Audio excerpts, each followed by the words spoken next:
Salut, bienvenue sur ma chaîne.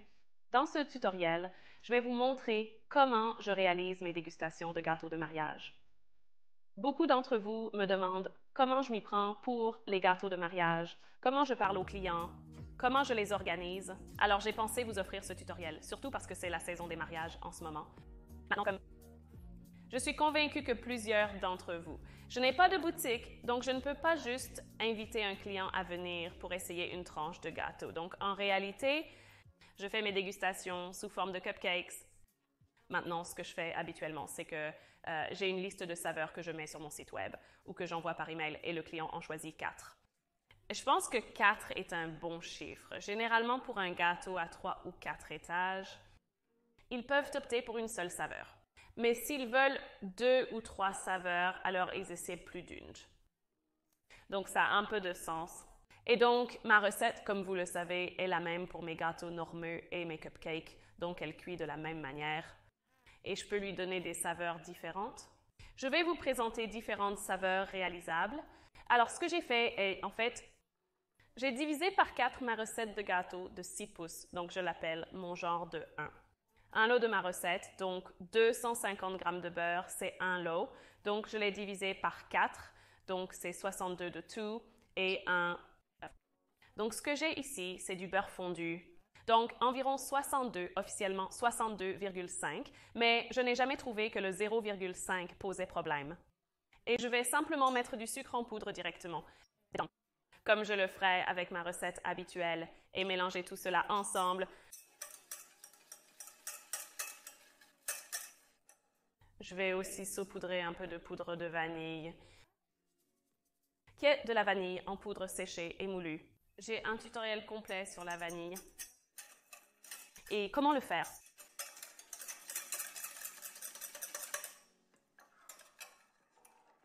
Et une fois que le sucre et le beurre se sont mélangés, je vais ajouter l'œuf que j'ai déjà cassé dans un bol séparé.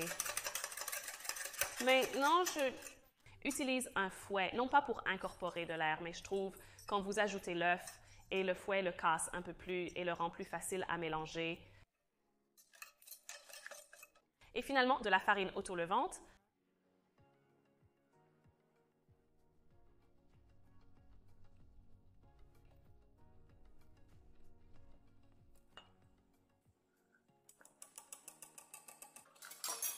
Je vais juste lui donner un mélange supplémentaire pour m'assurer qu'aucune de la farine ou quoi que ce soit ne s'est collé au coin de la casserole.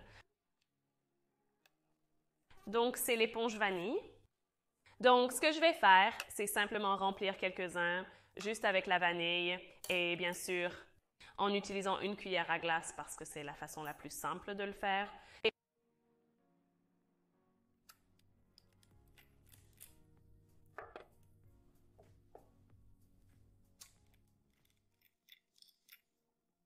Maintenant, je vais aromatiser la pâte restante en 2 saveurs distinctes.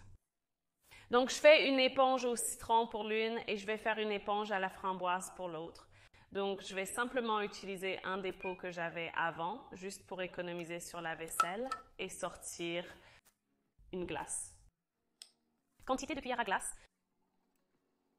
Et ce qui demeure est aussi un nombre de cuillères à glace.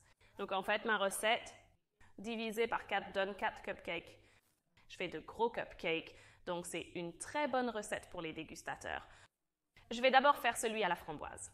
J'ai ici quelques framboises congelées, je vais juste les couper en 2 et les placer dans la pâte. Maintenant, j'utilise des congelés car elles ont tendance à mieux garder leur forme. Si vous avez des fraîches, elles sont très douces et elles libèrent beaucoup de jus. Donc, je vais simplement mélanger les framboises dans la pâte, puis la verser dans le moule à cupcakes.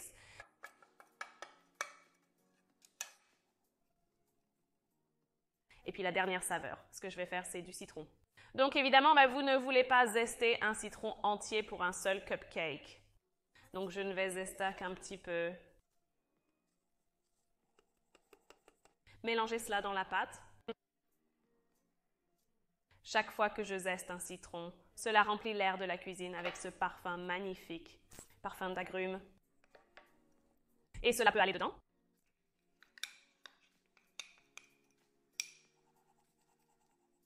Donc, j'ai 4 saveurs ici. Elles sont prêtes pour le four? Ce que je fais habituellement, c'est que si je fais de la vanille et par exemple du citron, comme je l'ai fait, ils ont évidemment la même apparence, donc vous ne voulez pas les confondre. Donc, je mets toujours le citron d'un côté, donc la framboise sépare les 2 vanilles. Je sais que c'est un détail mineur, mais je le trouve vraiment utile. Donc, je vais mettre ceux-ci dans le four pendant environ 15 minutes jusqu'à ce qu'ils soient bien cuits. Donc, j'ai cuit les cupcakes et fait un peu de ma crème au beurre de meringue suisse. Ici, je l'ai parfumée à la vanille parce que je l'aromatise toujours à la vanille comme base de ma crème au beurre. Et ensuite, j'ajoute des saveurs supplémentaires et j'ai des garnitures et d'autres saveurs à ajouter. Mais avant toute action, je vais arroser les gâteaux.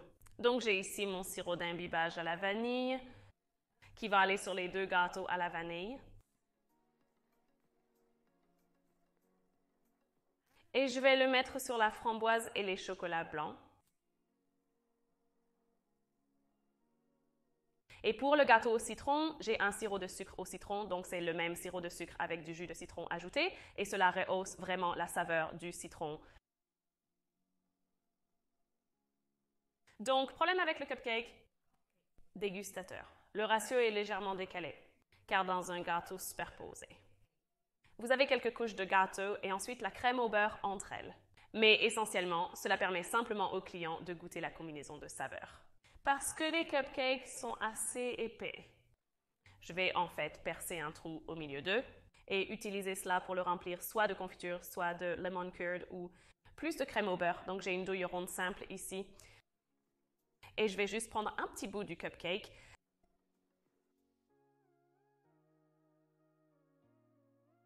pour faire un petit trou.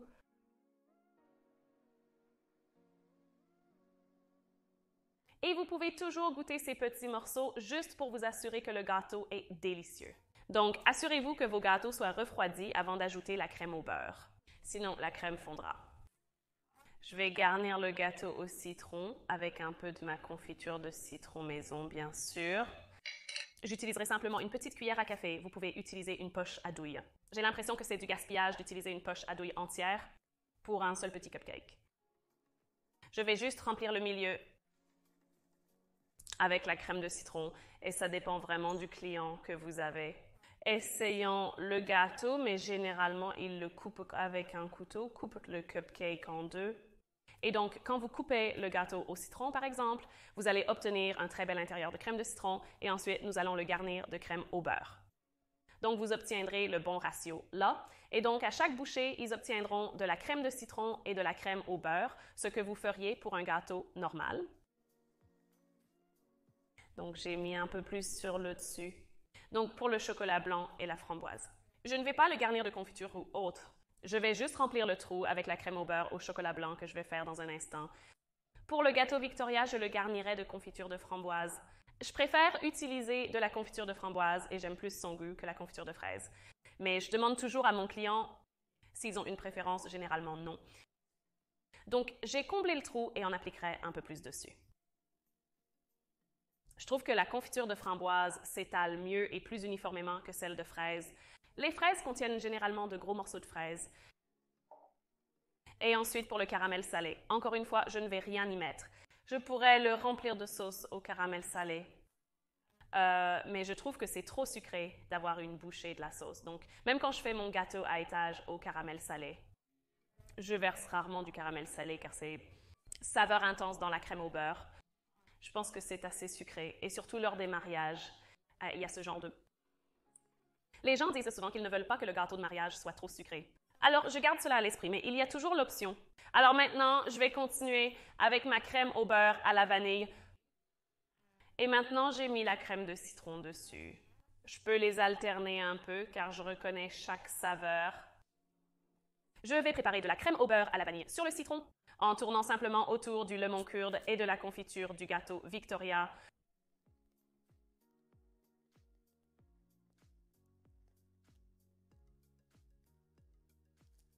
Et j'aime laisser un trou au milieu, juste pour que vous puissiez voir quelle saveur est laquelle. Par exemple, je peux voir que la confiture est là et le lemon curd est là. Je vais maintenant parfumer la crème au beurre pour d'autres saveurs. Donc, nous avons du chocolat blanc et du caramel salé. J'ai toutes mes recettes dans mes autres vidéos si vous ne les avez pas déjà vues. Donc, c'est la sauce au caramel salé. J'utilise aussi cette excellente sauce coulée sur le côté d'un gâteau pour garnir des macarons et aussi pour mélanger dans la crème au beurre. C'est vraiment polyvalent et j'ai aussi fait fondre du chocolat blanc et je l'ai laissé refroidir. Donc, ce que je vais faire est de presser un peu de crème au beurre dans les bols. Maintenant, je vais en faire beaucoup plus que ce dont j'ai besoin, puis prendre une petite quantité de caramel salé et le mélanger dans la crème au beurre. Donc, beaucoup d'entre vous me demandent combien dois-je ajouter. Je me fie au goût, donc je commence par une petite quantité, je le goûte, puis je vois s'il en faut plus. Juste parce que je ne mesure pas vraiment la crème au beurre que j'utilise, je le fais un peu à l'œil. Je l'ai fait souvent, je sais la quantité de caramel nécessaire. Je vais juste goûter un peu de la crème au beurre.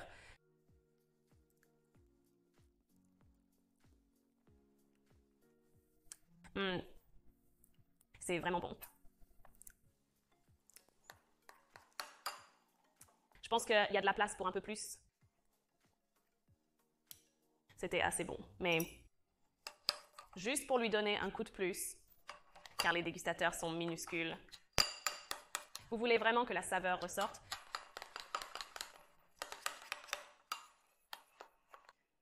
Et pour le chocolat blanc, c'est pareil. Je vais simplement verser un peu de chocolat blanc sur la crème au beurre et mélanger cela. Maintenant, le chocolat blanc est essentiellement juste sucré. Donc, je trouve que vous avez besoin de beaucoup plus de chocolat blanc que de chocolat noir pour faire ressortir la saveur. Et aussi, parfois, je dis aux clients de goûter celui-ci en premier parce qu'une fois qu'ils ont goûté quelques gâteaux, ils ont juste de la douceur dans leur bouche. Ils ne savourent pas vraiment le chocolat blanc. Petit dégustateur parfait. Donc, une autre petite astuce, même si vous pouvez voir les garnitures à travers le gâteau Victoria et le citron, quand ils n'ont pas de garniture, j'aime mettre différents motifs sur le dessus afin que vous puissiez différencier entre les deux. Donc, j'ai une pointe ronde pour les chocolats blancs que je vais remplir maintenant.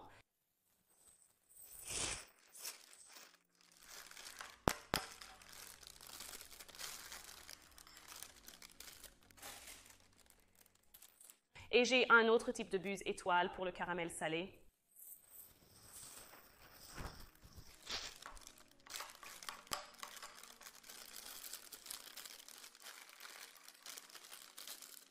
Donc, j'ai la crème au beurre au chocolat blanc dans un rond buse. Donc, je vais remplir le milieu du cupcake avec la crème au beurre, mettre un peu sur le dessus et je vais juste faire le tour avec quelques blobs. Encore une fois, c'est votre décision, c'est la façon. Je vais me souvenir de quelle saveur est laquelle.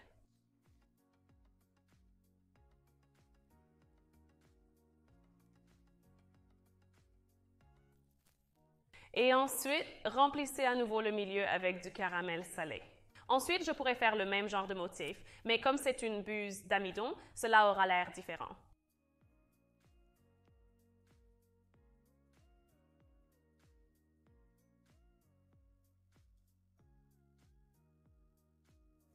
Voici pour dégustation courte. Pour aromatiser facilement les petits cupcakes différemment. Vous pouvez évidemment essayer d'autres saveurs. La seule que je recommanderais de faire séparément, c'est le chocolat parce que vous modifiez la quantité de farine en poudre de cacao, mais je trouve cette façon de déguster et les dégustateurs fonctionnent vraiment bien. Les clients sont heureux. Les clients les trouvent délicieux. J'espère que vous l'avez trouvé utile. Ce que je fais maintenant, c'est de placer les choses dans une petite boîte et de les réfrigérer, car la crème au beurre peut être douce, particulièrement en été, comme actuellement. Puis, soit les donner aux clients, soit s'asseoir avec eux et leur expliquer ce que sont les saveurs. Ils sont et comment c'est différent dans le gâteau. Aussi, donc, je dis toujours que c'est pour la dégustation, but le but de la dégustation et le gâteau sera en couche. J'espère que vous l'avez trouvé utile. Veuillez vous abonner à ma chaîne.